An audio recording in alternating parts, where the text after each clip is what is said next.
Hello everyone, this is Vaibhav here and today I am here with the part 52 of our advanced problem series. So आज के इस video पर हमने mechanics पर based एक tricky सा सवाल चुना है. ट्रिकी इन सेंस कि बहुत ज़्यादा डिफिकल्ट नहीं है आपको सॉल्व करना ये, बट एक बहुत प्रॉपर एनालिसिस लगेगा इसको सॉल्व करने के लिए. अगर आप अच्छी तरह से एनालाइज कर लेते हैं तो ईजिली सॉल्व हो जाएगा बहुत कम टाइम पर. बट अगर आप इसे एनालाइज नहीं कर पाते हैं तो आप बहुत ज़्यादा टाइम भी अगर इसमें आप लगा दें आपसे सॉल्व नहीं होने वाला है. तो अगर आप जेईई एडवांस एग्जामिनेशन को समझते हैं तो इस तरह के सवाल काफ़ी ज़्यादा इम्पॉर्टेंट हो जाते हैं JEE advance point of view से. तो एक इम्पॉर्टेंट सवाल है, आपको देखना चाहिए और वीडियो को कंप्लीट करने के बाद वीडियो को लाइक ज़रूर करें और अपने दोस्तों के साथ शेयर भी ज़रूर करें. तो चलिए वीडियो में आगे बढ़ते हैं और मैं अपने कोर्सेज़ के बारे में आपको बता दूं. आपको हमारे ऐप पर, जिसका कि लिंक आपको पिन कमेंट या फिर डिस्क्रिप्शन बॉक्स में मिल जाने वाला है, तो आप वहां से जाकर हमारे ऐप को डाउनलोड कर सकते हैं. जैसे ही आप ऐप डाउनलोड करेंगे फिलहाल आपको दो कोर्सेज देखने को मिलेंगे. एक मैकेनिक्स का जो कि कंप्लीट हो चुका है, जिसमें हमने बहुत बढ़िया लेवल की थ्योरी कंप्लीट की है, बिल्कुल जीरो से शुरू करते हुए बेस्ट लेवल की थ्योरी कवर की है, एडवांस प्लस लेवल की थ्योरी कवर की है. और थ्योरी कवर करने के साथ में हमने बहुत अच्छे क्वालिटी प्रॉब्लम्स लेक्चर्स के अंदर ही इंक्लूड किए हैं, जिससे कि आपकी अंडरस्टैंडिंग और ज़्यादा प्रॉपर हो जाए. और साथ में हमारे प्रॉब्लम सॉल्विंग सेशंस भी हैं जो कि अभी कंटिन्यू होंगे और काफ़ी ज़्यादा उसमें सवाल आपको अच्छे अच्छे कलेक्शंस वाले मिलने वाले हैं. तो अगर आप मैकेनिक्स को बिल्कुल मास्टर करना चाहते हैं तो इससे बेहतर कोर्स आपके लिए नहीं हो सकता. बट एक आपके लिए कंडीशन है कि आपको लास्ट तक टिकना पड़ेगा. बीच में अगर छोड़ देंगे, मेहनत नहीं कर पाएंगे तो फिर आपके लिए वेस्ट है ये. बट अगर आप लास्ट तक टिकना चाहते हैं और चाहते हैं कि अपने मैकेनिक्स को बिल्कुल बेस्ट लेवल पर फिनिश कर लें आप, तो इससे बेहतर आपको नहीं मिल सकता कोर्स. बिकॉज इसमें हर एक चीज़ का ध्यान रखा गया है कि थ्योरी किस लेवल की आपको पढ़ानी है, किस लेवल के क्वेश्चंस पिक करने हैं. बहुत ज़्यादा गंदे सवाल नहीं लेने हैं जो कि आने नहीं वाले कभी और बिना मतलब का हाई फाई दिखाने के लिए डाल दिए जाते हैं. तो बिल्कुल ऐसा टाइम पास नहीं किया गया है. बिल्कुल रेलेवेंट सवाल, अच्छे सोर्सेस से काफ़ी रेलेवेंट सवाल, सब कुछ आपको इसके अंदर मिल जाने वाले हैं. तो ये हुआ हमारा कंप्लीट मैकेनिक्स कोर्स. सेकेंड है हमारा जो कि ऑनगोइंग कोर्स है, जिसमें कि हम कवर कर रहे हैं ऑप्टिक्स, वेव्स और SHM. तो ऑप्टिक्स के अंदर आपको ज्योमेट्रिकल ऑप्टिक्स, वेव ऑप्टिक्स दोनों मिल जाने वाले हैं. और वेव्स की अगर बात करें तो string waves and sound waves दोनों मिलेंगे आपको. And SHM is your simple harmonic motion. तो अगर आपको एक अच्छा टीचर पढ़ा रहा है तो उससे ये समझ में ज़रूर होगा कि हर एक चैप्टर का डिमांड अलग अलग होता है, हर एक सेक्शन का डिमांड अलग अलग होता है. जैसे कि मैकेनिक्स बहुत ज़्यादा प्रॉब्लम प्रैक्टिस मांगता है, बहुत ज़्यादा प्रॉब्लम प्रैक्टिस मांगता है. बट ऐसा ऑप्टिक्स के साथ नहीं है. अगर ऑप्टिक्स में आपको अंडरस्टैंडिंग अच्छी बना दी गई है थ्योरी के थ्रू, तो फिर आप कहीं भी लैग नहीं करने वाले हैं. तो हर एक चैप्टर की डिमांड अलग है, इस वजह से अलग अलग पैटर्न में पढ़ाया जाता है. वही घिसा पिटा चीज़ें नहीं चलाना चाहिए कि हाँ इसमें भी 4 प्रॉब्लम करा दिए, मैकेनिक्स भी पढ़ा रहे हैं तो 4 प्रॉब्लम करा लिए और हाँ हमने सिलेबस कंप्लीट कर दिया. That is not syllabus completion. हर एक सेक्शन आपको अलग अलग डिमांड रखता है और मैकेनिक्स में आपको काफ़ी ज़्यादा प्रॉब्लम्स कराए जाएंगे बिकॉज वो काफ़ी ज़्यादा डिमांड करता है प्रॉब्लम प्रैक्टिस की. बट ऑप्टिक्स में ऐसा नहीं है. आपको जितनी ज़रूरत है उतनी क्वेश्चंस आपको करा दी जाएगी, आपको थ्योरी पे बेस्ट लेवल पर रख दिया जाएगा, जिससे कि आप खुद से ही सारे सवाल को अप्रोच कर पाएँ. बिकॉज बहुत वेराइटीज़ नहीं मिलेगा आपको ऑप्टिक्स पे. बट अगर मैं वेव्स की बात करूं तो अगेन एक conceptual topic, highly conceptual topic और अंडररेटेड टॉपिक. अंडररेटेड इसलिए बिकॉज लोग इसे पढ़ाना नहीं चाहते हैं और जो भी रीज़न होगा, और इस वजह से इस टॉपिक को बहुत ज़्यादा हाइप दिया नहीं जाता है. फॉर्मूला वगैरह लगाते हुए आपको रिजल्ट मिल आ जाता है और रिजल्ट मिल जाने के बाद बच्चे भी खुश हो जाते हैं. तो इस वजह से वेव्स थोड़ा अंडररेटेड मैं बोल सकता हूँ, बट हाईली कंसेप्चुअल टॉपिक है. अगर आप वेव्स पढ़ते हैं मुझसे तो आपको समझ में आएगा कि एक्चुअल में वेव्स की थ्योरी कितनी इंटरेस्टिंग हो सकती है. और ये भी एक ऐसा चैप्टर है जो कि बहुत ज़्यादा प्रॉब्लम प्रैक्टिस नहीं मांगता है। अच्छी थ्योरी अगर आपकी बन जाती है तो आप उसी लिमिटेड एरिया से अपनी सारी चीज़ों को कवर कर सकते हैं। एंड लास्ट इज SHM और simple harmonic motion. Again proper normal theory के करने के बाद अच्छी खासी प्रॉब्लम प्रैक्टिस मांगता है ये चैप्टर, बिकॉज इस चैप्टर के अंदर आपको बहुत अलग अलग कॉम्बिनेशन के साथ टाइम पीरियड निकालने के लिए बोला जाएगा एंड ऑल, बहुत सारी चीज़ें हैं इसमें। तो इस वजह से हमने इसमें बहुत अच्छे खासे प्रॉब्लम प्रैक्टिस किए हैं। तो हर एक चैप्टर की डिमांड अलग है और ये आपके मास्टर को समझना पड़ेगा, बिकॉज बच्चे नहीं जानते ये, और आपको इस कोर्स में कहीं भी डिसअपॉइंटमेंट नहीं होने वाली है, बिकॉज मुझे पता है कि कौन से चैप्टर को कितना वक्त देना है और किस तरह से पढ़ना चाहिए। तो आपके लिए बेस्ट हो सकता है। तो अगर आप JEE 2025 एस्पिरेंट हैं तो अभी आपके पास गोल्डन अपॉर्चुनिटी है कि आप इन कोर्सेज पर एनरोल करें और अपने JEE जर्नी को मेरे साथ कंप्लीट करें। और अगर मैं अपने अपकमिंग कोर्सेज के बारे में बताऊं तो यस, इलेक्ट्रोमैग्नेटिज्म हम कंप्लीट करने वाले, starting from electrostatic to EM waves. और इसमें एक अलग सा लगाव है मुझे, ये पसंद है मुझे ये टॉपिक, तो हम इसे और बेहतरीन वे पे कंप्लीट करने वाले, बिल्कुल जितनी नीडेड है हर एक चीज़ को कवर करेंगे। तो इसका भी लॉन्च वीडियो आपको जल्दी मिल जाने वाला है। जैसे ये कोर्स कंप्लीट होता है तो अगला कोर्स हमारा यही पेंडिंग है। तो अगर आप JEE 2025 एस्पिरेंट है तो आपको हर एक चीज़ हमारे इस ऐप पर मिल जाने वाला है, हर एक चैप्टर हम कवर अप करने वाले हैं। तो चलिए वीडियो पर आगे बढ़ते हैं और हमारे प्रॉब्लम स्टेटमेंट के एक बार ध्यान देते हैं क्या बोला जा रहा है। तो ये प्रॉब्लम स्टेटमेंट है हमारा, जिसमें कि एक पार्टिकल है और दो पार्टिकल आपस में स्प्रिंग से कनेक्टेड है। इसको V0 स्पीड दे दिया गया, बिल्कुल सही है। V0 स्पीड देने के बाद ऐसा बोला जा रहा है कि B और C एक ही रेडियल लाइन पर लाई कर रहे हैं और स्प्रिंग आपका इनिशियली रिलैक्स्ड था। तो आपको चार ऑप्शन चेक करने। पहला ऑप्शन है कि आफ्टर द इम्पैक्ट क्या वेलोसिटी होगी, बिल्कुल ठीक है। और फिर आपको बताना है C और B वाले पार्टिकल की वेलोसिटी क्या होगी जब स्प्रिंग में स्ट्रेच मैक्सिमम है।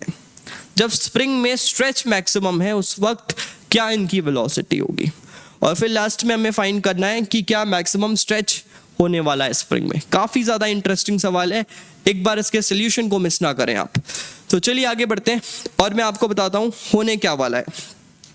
तो जैसे ही इस पे पार्टिकल हिट करता है तो ऑब्वियस है कि यहाँ पर स्प्रिंग फोर्स नॉन इम्पल्सिव होता है। तो जैसे ही इस पे आकर हिट करेगा ये, तो हमें पता है कि इलास्टिक कोलिजन हो रहा है तो वेलोसिटीज एक्सचेंज होंगे। स्प्रिंग फोर्स नॉन इम्पल्सिव होता है इस नेचर पे। तो इस वजह से मुझे ये समझ में आ गया कि इसके पास एक V0 की वेलोसिटी आ जाएगी after the impact. Just after और जस्ट बिफोर पे हम कंजर्वेशन ऑफ मोमेंटम लगा रहे हैं और आपको पता है कि इलास्टिक कोलिजन पे अगर सेम मासेस टकराते हैं तो वेलोसिटीज एक्सचेंज होती है। तो ये जस्ट आफ्टर है, जस्ट आफ्टर उसके पास एक V0 स्पीड आ गया है।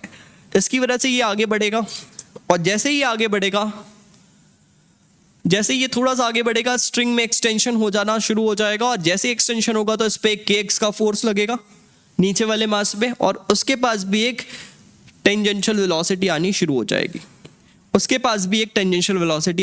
जाएगी। आई होप आप समझ रहे हैं मैं क्या बोलने की कोशिश कर रहा हूँ, बिल्कुल समझ रहे होंगे। अच्छा, अब एक इंपॉर्टेंट चीज़ आपको ये समझना है कि उसकी वेलोसिटी हाई है, इधर वाली की वेलोसिटी हाई है और ये 0 से शुरू कर रहा है। तो ऑब्वियस है कि सेम टाइम पर जब ये यहाँ से यहाँ घूम रहा है, जिस इंस्टेंट पे ये यहाँ से यहाँ घूम रहा है, हो सकता है ये यहाँ से यहाँ घूम चुका होगा इनिशियली। तो जैसे जैसे ये आगे घूमता जा रहा है तो आप देख सकते हैं इनमें स्ट्रेच बढ़ता जा रहा है, बिल्कुल सही है। इन पे स्ट्रेच बढ़ता जा रहा है, बिल्कुल सही है। अगर ऐसा है तो इस इंस्टेंट पे चलिए इसका FPT देखते हैं क्या बोलने की कोशिश कर रहा है। तो मान लीजिए जब ये कहीं यहाँ पर पहुँच चुका है, जब ये कहीं इस जगह पर पहुँच चुका है तो स्ट्रेच अच्छा खासा हो चुका है। और इस इंस्टेंट पे अगर हम ध्यान से देखें,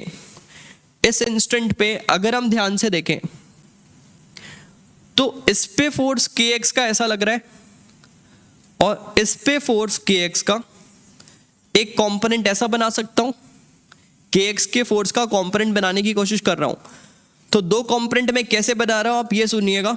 एक मैं बना रहा हूँ रेडियल जो कि सेंटर से ऐसा है, और एक बना रहा हूँ टेंजेंशियल। बिल्कुल सही है, समझ में आया होगा आपको। तो के एक्स का एक कॉम्पोनेंट ऐसा है, इस पे भी ऐसा ही बनाते हैं। एक हो गया रेडियल जो कि सेंटर से है, और एक हो गया टेंजेंशियल। के एक्स के दो कॉम्पोनेंट हमने बना लिए। तो आप देख सकते हैं कि इसको 2 बोल रहा हूँ, इसे 1 बोल रहा हूँ। तो मास 2 पर जो के एक्स का कंपोनेंट है वो टेंजेंशियल डायरेक्शन में ऑपोजिट टू द वेलोसिटी लग रहा है। मतलब ये लगातार रिटार्ड हो रहा है, ये लगातार रिटार्ड हो रहा है, इसकी वेलोसिटी लगातार कम हो रही है। और साथ में अगर पहले वाले पार्टिकल को देखें तो इसकी टेंजेंशियल वेलोसिटी के डायरेक्शन पर ही फोर्स लग रहा है, तो ये एक्सेलरेट हो रहा है। और एक्सेलरेट होने की वजह से क्या बोलेंगे, इसकी वेलोसिटी बढ़ रही है, इसकी वेलोसिटी बढ़ रही है। एक्सेलरेट होने की वजह से इसकी वेलोसिटी बढ़ रही है। समझ में आया? अच्छा, एक इंपॉर्टेंट चीज आपको यहां पर और समझना है, तो उस कंक्लूजन पे मैं वापस से आता हूं कि उसकी वेलोसिटी बढ़ रही है। अब अगर आप देखें कि जितनी देर जितना एंगल ये घूम रहा है, अगर मान लीजिए पहले ये ऐसे थे, अगले इंस्टेंट पे मान लो ये भी थीटा घूमा और ये भी थीटा घूमा। हाँ, इसने ज्यादा आर्क लेंथ कवर किया, बट अगर दोनों थीटा घूम रहे हैं तो at that instant you will find कि देयर इज नो एक्सटेंशन, इसमें एक्सटेंशन नहीं आ रहा है। अगर ये दोनों सब थीटा थीटा घूमते जाएं, इक्वल इक्वल थीटा कवर करें, मतलब सेम एंगुलर वेलोसिटी अगर रखें, तो इसमें एक्सटेंशन नहीं आ रहा है। बट एक्सटेंशन आ किस वजह से रहा है, एंगुलर वेलोसिटी दोनों का अलग अलग है, तो इनके बीच में सेपरेशन अलग अलग होता जा रहा है, ये ऐसा कुछ होता जा रहा है। बिल्कुल समझ में आया? अगर ऐसा है तो इस इंस्टेंट पे आपको ये समझ में आ रहा होगा कि ओमेगा इसका डिक्रीजिंग है, because radius omega is v by R, velocity कम हो रहा है तो इसका ओमेगा डिक्रीजिंग है, और इसका ओमेगा इंक्रीजिंग है। तो पहले ज्यादा एंगल कौन कवर कर रहा था, 2 वाला पार्टिकल, और कम एंगल कौन कवर कर रहा था, 1 वाला पार्टिकल उसी टाइम पर। बट समय के साथ ऐसा क्या हो रहा है कि इसका ओमेगा बढ़ता जा रहा है, इसका ओमेगा घटता जा रहा है। तो एक ऐसा इंस्टेंट जरूर आएगा, एक ऐसा इंस्टेंट जरूर आएगा जब दोनों का ओमेगा सेम हो जाएगा। तो ओमेगा सेम हो जाने का क्या मतलब है सर? ओमेगा सेम हो जाने का मतलब ये है, ओमेगा सेम हो जाने का मतलब क्या है, एक बार समझते हैं।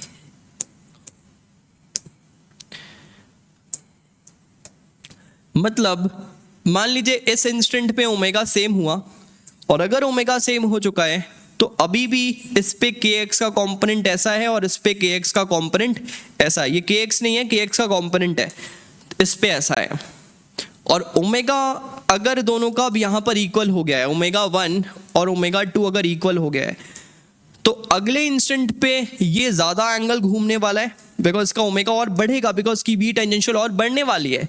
तो अगले इंस्टेंट पे ये ज़्यादा एंगल कवर करेगा और ये कम एंगल कवर करेगा। और आप देख सकते हैं अब इनके बीच का एक्सटेंशन घटना शुरू हो गया है।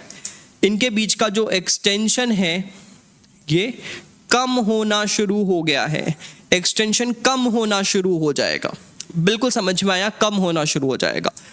अब ये लगातार एक्सेलरेट कर रहा है और एक्सटेंशन कम होते होते फिर से कैसा कंडीशन आ जाएगा, ऐसा कुछ। एक्सटेंशन कम होते होते फिर से एक ऐसा कंडीशन आ जाएगा कि ये वाला मास जब यहाँ पर पहुंचा, मान लीजिए, तो ये घूम के यहाँ पर पहुंच चुका है, और उसी इंस्टेंट पे आप देख सकते हैं कि आपको समझ में आ जाएगा कि दोनों का एक्सटेंशन अब फिर से 0 हो चुका है। तो पहले क्या हुआ, एक्सटेंशन बढ़ रहा था, फिर ओमेगा सेम हुआ। ओमेगा सेम जब तक नहीं हुआ, मतलब जब तक इसका ओमेगा बढ़ा था तब तक एक्सटेंशन बढ़ रहा था। ओमेगा सेम हुआ, एक्सटेंशन कुछ हुआ, उसके बाद अगले जैसे ओमेगा सेम हुआ उसके अगले इंस्टेंट पे आपको क्या देखने को मिल रहा है कि इसकी ओमेगा और कम हो जाएगी, इसकी ओमेगा और बढ़ जाएगी। इसका मतलब अब इनके बीच का एक्सटेंशन कम होना शुरू हुआ है, और कम होने के बाद कैसा सिचुएशन आएगा, ऐसा कि कम होते होते दोनों का ओमेगा कम होते होते, दोनों एक्सटेंशन कम होते होते फाइनली क्या हो गया, यहां पर 0। अब इसके बाद क्या होगा सर? इसके बाद ऐसा होगा कि अभी भी ये यहां से यहां तक एक्सेलरेट होता हुआ आया है। बिल्कुल सही है, ये तो एक्सेलरेट होता हुआ आया है। किसी भी इंस्टेंट पे अगर आप देखें तो यही आगे था, तो kx ऐसा ही लग रहा था, इस पे ऐसा ही था, तो अभी तक ये एक्सेलरेट होता ही हुआ आया है, ये रिटार्ड होता ही हुआ आया है। और मान लीजिए अगर इस जगह पर दोनों का ओमेगा सेम हो गया था तो ऑब्वियस है इसका ओमेगा इस जगह पर ज्यादा होगा, और ज्यादा ओमेगा होने की वजह से अगले इंस्टेंट में ये ज्यादा घूम जाएगा और ये कम ही घूमेगा, और अब आपका स्ट्रिंग ऐसा हो गया होगा। और ऐसा हो जाने का मतलब क्या है कि kx कुछ ऐसा और इस पे kx कुछ ऐसा, और अब आप देख सकते हैं कि ये रिटार्डिंग हो गया और ये एक्सेलरेटिंग हो गया। मतलब जो कंडीशन यहां पर बना था वही कंडीशन यहां पर एक तरह से बन चुका है, और फिर से वही चीज रिपीट होने वाली है। तो यहां तक अगर आप समझ चुके होंगे तो हुआ क्या, जैसे ही हिट किए इसका ओमेगा ज्यादा था, इसका ओमेगा कम था, इस वजह से एक्सटेंशन बढ़ना शुरू हुआ। एक ऐसा वक्त आया जब दोनों का ओमेगा सेम हो गया, और जैसे ही दोनों का ओमेगा सेम हुआ उस इंस्टेंट पे मैं बोल सकता हूं कि हमारा एक्सटेंशन मैक्सिमम है, बिकॉज उसके जस्ट अगले इंस्टेंट पे पहले वाले ब्लॉक का ओमेगा ज़्यादा होना शुरू हो गया, और जैसे ही पहले वाले ब्लॉक का ओमेगा ज़्यादा होना शुरू हो गया उस इंस्टेंट से आप देख सकते हैं एक्सटेंशन कम होना शुरू हो गया था, और फाइनली फिर दोनों का एक्सटेंशन 0 हुआ, और उसके बाद फिर से आप देख सकते हैं एक्सटेंशन बढ़ना तो शुरू हुआ, फिर से एक्सटेंशन आना शुरू हुआ, बट फिर से ओमेगा आप देख सकते हैं इसका कम होना शुरू हो गया, इसका बढ़ना शुरू हो गया, एंड अगेन फिर से वही होने वाला है आगे चल के कि फिर से दोनों का ओमेगा सेम हो जाने वाला है। तो यहां से मुझे ये समझ में आ गया है कि extension is maximum, extension maximum है कब, एक्सटेंशन मैक्सिमम है कब, जब ओमेगा दोनों का सेम है। मतलब omega 1 is equals to omega 2, omega 1 को लिख सकता हूँ v1 बाई आर, और इसको लिख सकता हूँ v2 बाई 2r, बिकॉज वो 2r के रेडियस पे। यहाँ से आर आर करते हैं कैंसिल, और यहाँ से एक रिलेशन लिखेंगे 2v1 is equals to v2। I hope आपको एक रिलेशन समझ में आया होगा। ये कब हुआ है, मैक्सिमम एक्सटेंशन पे ये हाल है 2v1 is equals to v2। तो v1 v2 पे एक रिलेशन तो आ चुका है, एक और आ जाए तो दोनों सॉल्व हो जाएंगे, बिकॉज हमें ये चाहिए। तो एक और इक्वेशन कहां से जनरेट करें, चलिए सोचते हैं। तो अगर आप फिर से फिगर को ध्यान से देखें तो आपको समझ में आ रहा होगा किसी भी इंस्टेंट पे,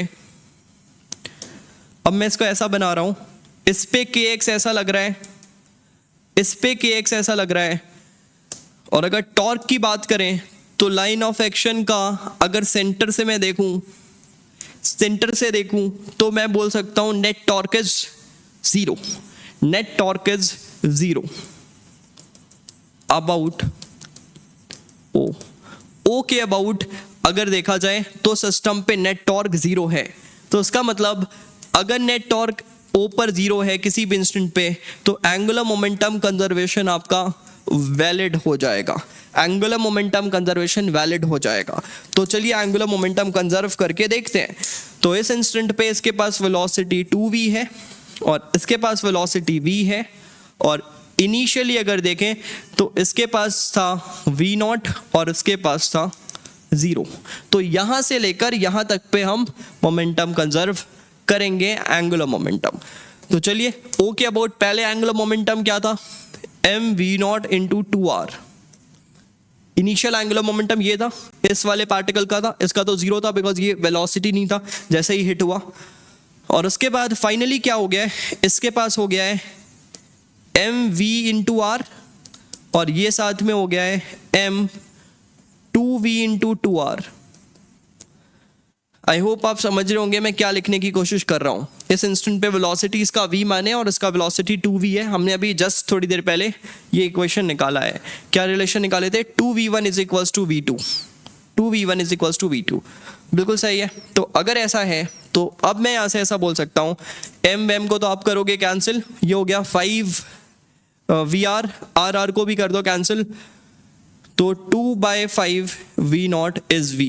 This is the velocity, this is the velocity of the first particle which is b at b या फिर c, जो भी है ये c है शायद, तो c की वेलोसिटी है जब ये मैक्सिमम एक्सटेंशन हुआ है उस वक्त। और अगर मुझे b वाले पार्टिकल की वेलोसिटी चाहिए तो velocity of b is 2v which is 4v0/5। तो अगर ऑप्शंस पर आऊं तो आप देख सकते हैं ये सही है, ये भी सही है, और पहला तो सही था ही। लास्ट बचता है मैक्सिमम स्ट्रेच कब हुआ है वो तो हमें समझ में आ गया, बट कितना हुआ है हमें ये कैलकुलेट करना है। तो अगर मैक्सिमम स्ट्रेच कितना हुआ है अगर ये कैलकुलेट करना है तो you should go with energy conservation और you can say work energy theorem. तो वर्क एनर्जी थ्योरम सेज कि वर्क डन बाय स्प्रिंग, या तो सिर्फ स्प्रिंग का ही वर्क है, that is change in the kinetic energy. Work done by the spring is change in the kinetic energy. Spring का work done is -12k x max square and that is equals to change in kinetic energy, initial kinetic energy minus final kinetic energy, तो half into m into 2v naught by 5 whole square plus half m into 4v naught by 5 whole square minus half into m into v naught square. I hope this is the final kinetic energy. This is the initial kinetic energy and we want to subtract both of them. और जब आप यहाँ से solve करेंगे तो you will get the result जो कि आपको ऑप्शन में दिया गया है। आपको वही मिल जाने वाला है जो कि ऑप्शन पे दिया गया है। तो यस, ऑप्शन डी भी आपका सही होगा यहाँ से। तो आई होप कि आपको समझ में आया होगा। एक इंटरेस्टिंग सवाल है और अगर आप इन सारे सवाल को फॉलो करते हैं तो आप समझ सकते हैं कि किस लेवल की अंडरस्टैंडिंग आपकी हो जाने वाली है। तो सिर्फ आपको करना क्या है, इस रियल एडवांस सीरीज को बहुत अच्छी तरह से आपको हर एक क्वेश्चन को फॉलो करना है। ज़रूर आपको काफ़ी ज़्यादा एडवांटेज होने वाला है। तो ठीक है, अगले वीडियो पर मिलते हैं हम, तब तक के लिए थैंक यू वेरी मच।